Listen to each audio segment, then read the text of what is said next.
Friends, అందరికీ good evening. అందరు ఎలా ఉన్నారు? బాగున్నారా?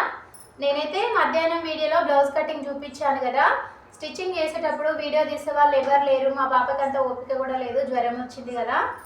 చూడండి, బ్లౌజ్ అయితే స్టిచ్ చేశాను. ఇది ఫ్రిన్స్ కట్ అనమాట. ఫ్రిన్స్ కట్ కుట్టేశాను అనమాట. రౌండ్ నెక్ పెట్టాను.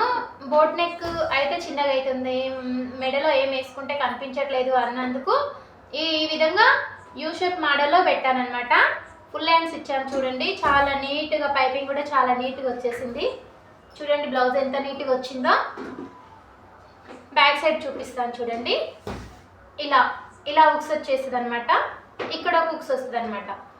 ఈ విధంగా బ్లౌజ్ మొత్తం ఈ విధంగా ఉంటుందండి.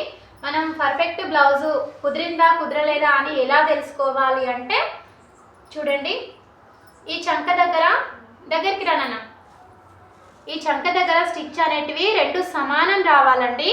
సమానం వచ్చినప్పుడే బ్లౌజు పర్ఫెక్ట్గా కుదిరిందని అర్థం. మనము ఇక రెండు సైడ్ల బ్లౌజు చంక దగ్గర మాత్రం కుట్లు రెండు సమానం రావాలి, అటు ఇటు పోవద్దు. రెండు సమానం వస్తే మనం బోటిక్ స్టైల్లో కుట్టినామని అనుకోవాలి. బ్లౌజ్ అయితే పర్ఫెక్ట్ వచ్చేసింది. చూడండి ఫ్రెండ్స్, మీకు నచ్చినట్టయితే కామెంట్ బాక్స్లో కామెంట్ చేయండి. ఓకేనా ఫ్రెండ్స్? బాయ్. మరి ఎలా ఉందో కామెంట్ చేయండి.